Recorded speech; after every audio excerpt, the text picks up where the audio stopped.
Hello students, तो आज इस वीडियो में हम लोग डिस्कस करने जा रहे हैं the time management about topic current electricity in the physics. बच्चों, आपने अब तक रेडियो एक्टिविटी, कैलोरीमेट्री और हाउस होल्ड सर्किट के बारे में टाइम मैनेजमेंट देख लिया और आई होप कि आप उसकी प्रिपरेशन कर रहे होंगे। मैं फिर से आपको याद दिला दूं कि बिना टाइम मैनेजमेंट के, बिना प्लानिंग के अगर हम कोई काम करते हैं तो वो कभी सक्सेसफुल नहीं हो पाएगा। आपको लगता है कि आप 3 घंटे में 4 घंटे में पूरा टॉपिक तैयार कर लेंगे और आप रटना शुरू कर देते हैं और अनसिस्टमेटिक पढ़ाई करते हैं, थोड़ी सी करते हैं फिर छोड़ देते हैं। उससे कोई फ़ायदा नहीं होने वाला।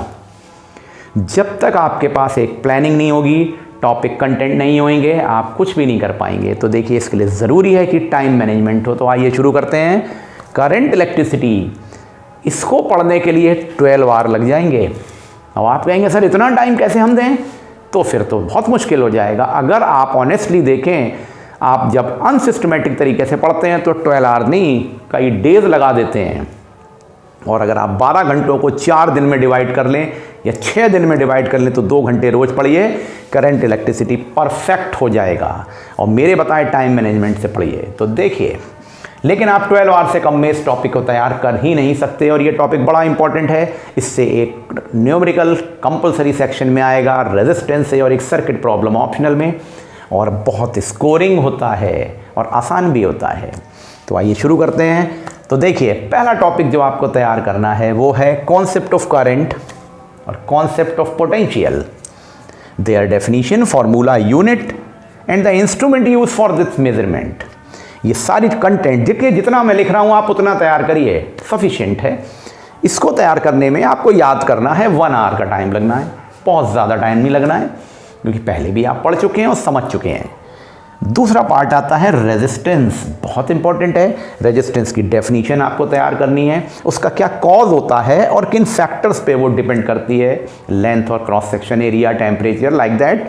इसको पढ़ने में 1 आवर लगाइए, आराम से 1 आवर में तैयार करिए। तीसरा पार्ट जो इसी से इंटर रिलेटेड है, रेजिस्टिविटी, उसकी क्या डेफिनेशन है, फॉर्मूला और यूनिट, और comparison of the resistance and resistivity, उनमें क्या डिफरेंस है, क्या सिमिलैरिटी है। इसको पढ़ने में 1 आवर लगाइए। तो देखिए, अब तक आपके 3 आवर तो केवल इस थ्योरेटिकल पार्ट को पढ़ने में निकल गए। इसमें तो न्यूमेरिकल्स ही बहुत हैं। तो आपको ये 3 चीज़ें क्लियर हो गई। आइए अब अगले टॉपिक को देखते हैं। तो बच्चों, करंट इलेक्ट्रिसिटी का नेक्स्ट टॉपिक हमारा आता है 4th point, Ohm's law. It's condition कि ओम्स लॉ क्या है और किस कंडीशन में ये एप्लीकेबल है, इसका फॉर्मूला और यूनिट आप समझ लेंगे। और इसका जो बहुत इंपॉर्टेंट पार्ट है वो है वोल्टेज और करंट और वोल्टेज के बीच में ग्राफ और टेम्परेचर कर्व। यानी 3 तरह के ग्राफ्स इसमें बनते हैं, VI graph, IV graph and temperature curves, जिससे ओम्स लॉ गवर्न होता है। उसको देखिए। और ohmic and non ohmic conductors का कंपैरिजन और उसके ग्राफिकल प्रेजेंटेशन, इन सब को पढ़ने के लिए आप आराम से 2 घंटे खर्च करिए और थॉरोली तैयार करिए, क्योंकि बहुत इंपॉर्टेंट है। उसके बाद EMF and terminal voltage of the cell, internal circuit, external circuit में क्या होता है, EMF क्या होता है, टर्मिनल वोल्टेज क्या होता है। और 6 पॉइंट आता है इंटरनल रेजिस्टेंस ऑफ सेल, और वो किन फैक्टर्स पे डिपेंड करती है। इन दोनों चीज़ों को पढ़ने के लिए आपको 1 आवर लगना चाहिए। 1 आवर में तैयार हो जाएगा ये आराम से। 7 पॉइंट आता है जो बहुत इंपॉर्टेंट है। कंपलसरी सेक्शन में आपको इसमें 1-2 नंबर का न्यूमेरिकल मिलेगा। वो होगा numerical on the combination of resistors या रेजिस्टेंस, सीरीज और पैरेलल कॉम्बिनेशन के जो सर्किट्स होते हैं उस पे बेस्ड न्यूमेरिकल की प्रैक्टिस करिए बहुत अच्छे से, और 2 घंटे में ये सफिशिएंटली प्रैक्टिस हो जाएगी। तो इस तरह से आपने देखिए डिस्ट्रीब्यूशन देख लिया। आइए अब रिमेनिंग टॉपिक्स का एनालिसिस कर लें।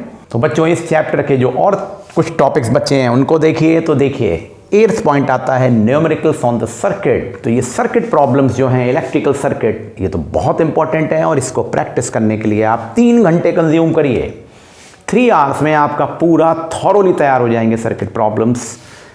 उसके बाद आइए इलेक्ट्रिकल एनर्जी, इलेक्ट्रिकल पावर और रेटिंग ऑफ अप्लायंस, इसकी डेफिनेशंस और इनकी क्या फॉर्मूलीज हैं डिफरेंट तरह के, और ये तो सिर्फ याद करना है और ये 1 आवर में आराम से हो सकता है।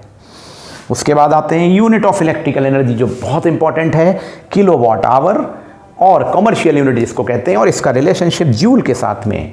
और साथ में अगला आता है Joule heating effect of current. इन दोनों टॉपिक्स को पढ़ने के लिए आपको 1 आवर लगेगा। तो 1 आवर में ये तैयार हो जाएगा। इन दिस वे बच्चों आपने करंट इलेक्ट्रिसिटी के टॉपिक को तैयार करने के लिए 12 आवर कंज्यूम करे, जिसमें थ्योरी और न्यूमेरिकल दोनों हैं।